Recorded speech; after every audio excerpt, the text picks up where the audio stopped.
Hello मित्रों, नमस्कार। स्वागत है आप सभी का एक बार फिर से अपने यूट्यूब चैनल कंपटीशन क्रैक 1.0 में। कैसे हैं आप सब? उम्मीद करता हूं सब अच्छे होंगे।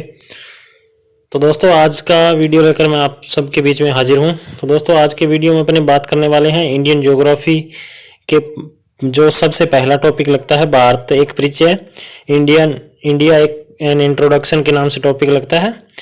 और इसका पार्ट नंबर 1 जो है आज मैं लेकर आया हूँ। तो दोस्तों, रटना नहीं समझना है। दोस्तों, समझी हुई चीज आप कभी नहीं भूल सकते। रट्टा मारी हुई चीज को आप एक दिन या 2 दिन याद रख सकते हो, उसके बाद आप भूल जाओगे।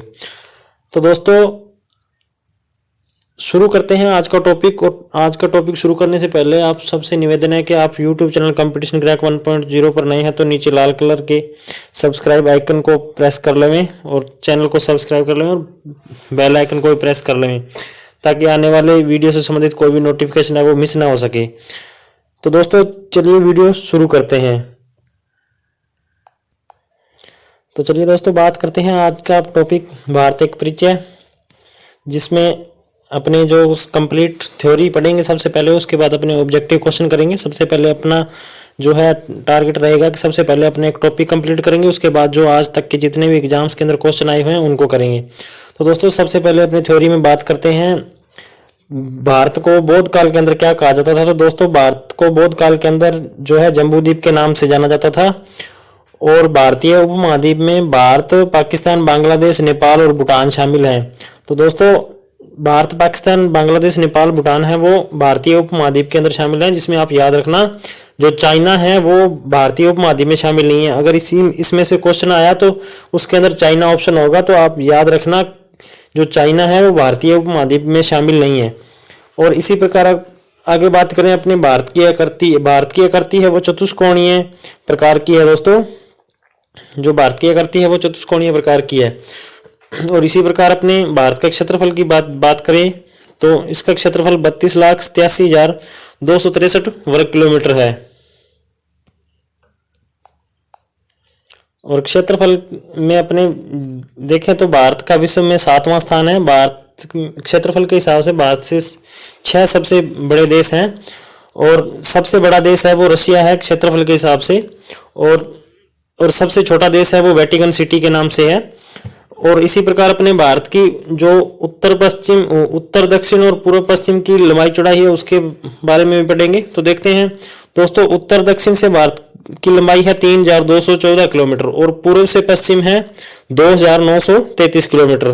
तो दोस्तों, उत्तर से दक्षिण है वो भारत की लंबाई पूर्व में पश्चिम की बजाय अधिक है। तो दोस्तों, आगे अपने बात करेंगे इसी प्रकार। तो दोस्तों, भारत है वो पृथ्वी के कौन से गोलार्ध में स्थित है, इसका क्वेश्चन भी जो कभी कभार पूछा जाता है। तो दोस्तों, भारत है वो उत्तर पूर्वी गोलार्ध में स्थित है, पृथ्वी के उत्तर पूर्व गोलार्ध में स्थित है। और इसी प्रकार भारत का अक्षांशीय एवं देशांतरीय विस्तार की भी अपने बात करेंगे, जिसमें अपने देखते हैं भारत का जो अक्षांशीय एवं देशांतरीय विस्तार है वो क्या है। तो दोस्तों, आगे देखते हैं भारत का अक्षांश व देशांतरीय विस्तार क्या है। तो दोस्तों, सबसे पहले अपने भारत के अक्षांशीय विस्तार की बात करें तो दोस्तों, कंप्लीट जो भारत का अक्षांशीय विस्तार है वो 6 डिग्री 4 मिनट उत्तरी अक्षांश से लेकर 37 डिग्री 6 मिनट उत्तरी अक्षांश के मध्य है। तो दोस्तों, ये है संपूर्ण भारत का। और मुख्य भूमि से बात करें तो 8 डिग्री 4 मिनट उत्तरी अक्षांश से लेकर 37 डिग्री 6 मिनट उत्तरी अक्षांश के मध्य है। और इसी प्रकार पूर्वी देशांतर की बात करें तो दोस्तों, 68 डिग्री 7 मिनट पूर्वी देशांतर से लेकर 97 डिग्री 25 मिनट पूर्वी देशांतर के मध्य भारत स्थित है। तो ये दोस्तों, ये है उत्तरी जो क्वेश्चन है बनता है जो बनेगा तो इन्हीं में से बनेगा। दोस्तों, जो ऊपर वाले पूर्व पश्चिम की लंबाई चौड़ाई वाले क्वेश्चन है वो तो पुराने हो चुके हैं। और करंट के अंदर दोस्तों इसी प्रकार से जो आपसे क्वेश्चन कंपटीशन एग्जाम में पूछा जाता है। तो दोस्तों, इसको आप अच्छे से ध्यान में रखना। और इसी प्रकार अपने बात करेंगे आगे नेक्स्ट। तो दोस्तों, अब बात करते हैं भारत के अंतिम बिंदुओं की।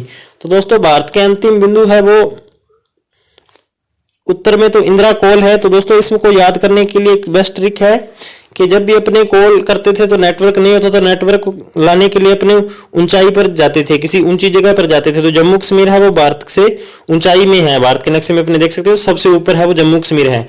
तो इस तरह याद कर सकते हैं कि इंदिरा कॉल है वो जम्मू कश्मीर में है और इसी प्रकार गौर माता है वो गुहार मोती, ये पश्चिम का जो सबसे अंतिम बिंदु है वो गौर माता है। और पूर्व में बात करें तो किशिबू जो अरुणाचल प्रदेश में स्थित है।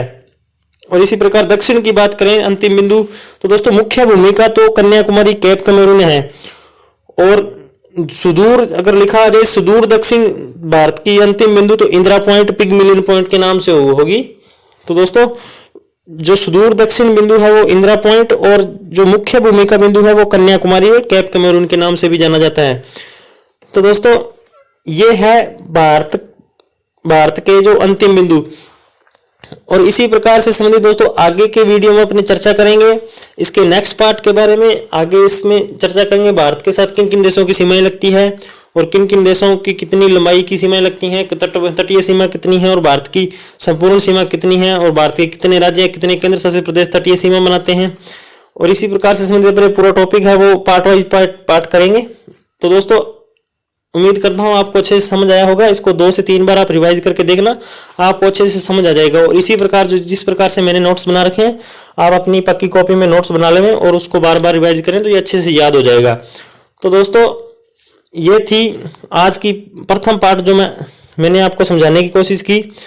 दोस्तों एक मैंने छोटा सा टारगेट रखा है, जो मैंने रखा है 15 जून तक का। 15 जून तक दोस्तों मैंने 1K सब्सक्राइब का टारगेट रखा है, जो आप पूरा कर सकते हैं दोस्तों।